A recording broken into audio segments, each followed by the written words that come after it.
Hello बच्चों, let's see the question. The question is a simple pendulum of length L and bob mass M is hanging in front of a large non-conducting sheet having surface charge density sigma. If suddenly a charge plus Q is given to the bob and it is released from the position shown in the figure.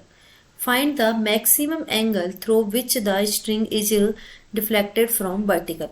And एक sheet हमें यहाँ दी गई है जो positively charged है and जिसकी surface charge density sigma है and एक बेस से यहाँ पर स्ट्रिंग एक बोब को हैंग किया गया है एल लेंथ पर. सो लेट्स सी की कॉन्सेप्ट. फर्स्ट ऑफ ऑल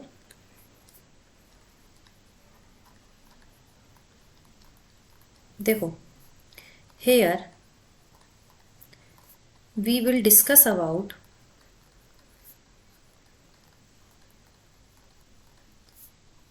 यहाँ हम डिस्कस करेंगे. देखो किस किस चीज के बारे में.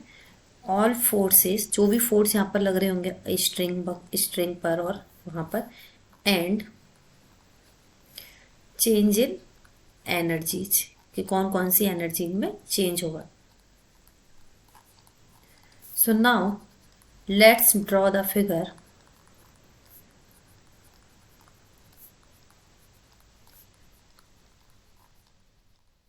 देखो फर्स्ट ऑफ ऑल एक शीट हमें दी गई है, ठीक है, जो कि पॉजिटिवली चार्ज है और सरफेस चार्ज डेंसिटी सिग्मा है. ठीक है, तो इलेक्ट्रिक फील्ड इसकी वजह से जो होगा, electric field due to plate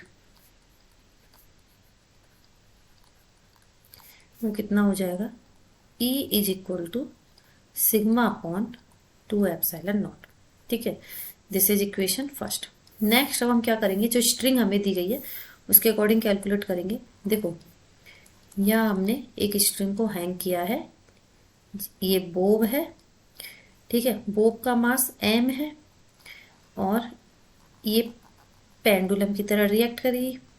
तो यहाँ अगर माना ये लेंथ l है और यहाँ पर q चार्ज है पॉजिटिवली, तो यहाँ इस स्ट्रिंग पर टेंसर फोर्स लगेगा और डाउनवर्ड में mg लगेगा और एक फोर्स चार्ज की वजह से लगेगा, q चार्ज की वजह से, जो कि कितना हो जाएगा.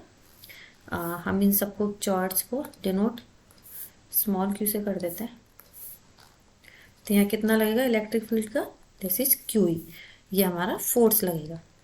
ठीक है, दूर पॉजिटिवली है सो दूर की ओर लगेगा, तो ये हमारा चार्ज.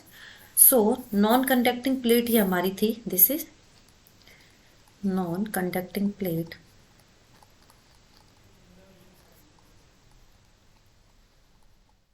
सो देखो अब हम क्या कर रहे हैं यहाँ पर, जो हमारा फोर्स एक्टिंग करेगा, the force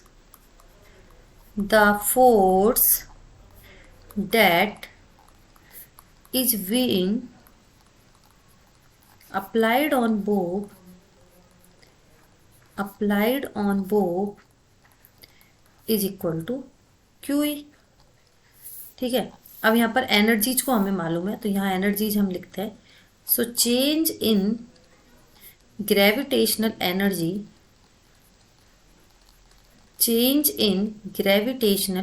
energy date is potential होगी वो एनर्जी.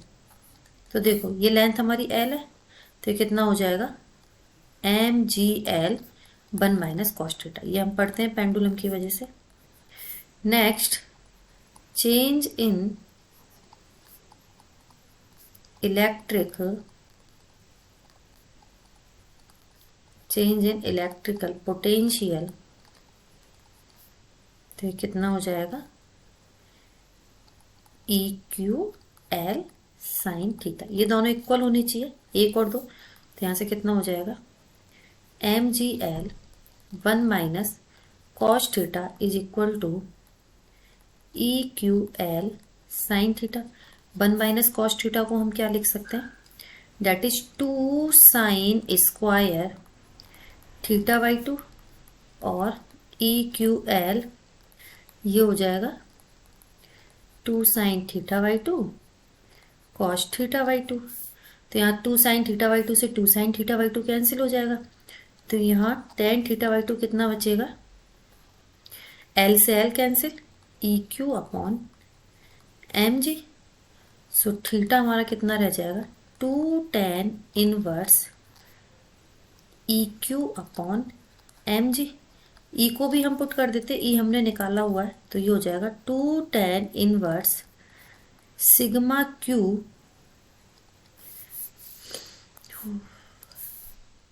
ई की वैल्यू हमने निकाली हुई है वही रख रहे हैं, sigma q upon 2 epsilon naught m g. Use first हमने किया है, ये हमने निकाला हुआ है, यहाँ पे देखो सिग्मा अपॉन 2 एप्सिलॉन नॉट। सो ये हमारा कितना हो जाएगा, यहाँ से जो आंसर आएगा दैट इज द, जो हमसे पूछा गया थीटा, वो हो जाएगा 2 tan inverse sigma q upon 2 epsilon naught m g. This is the final answer. Find the maximum angle, sorry, find the maximum angle, जो कि कितना आया हमारा, that is the final answer 2 tan inverse sigma q upon 2 epsilon naught m g. Hope you understood it well. Best of luck.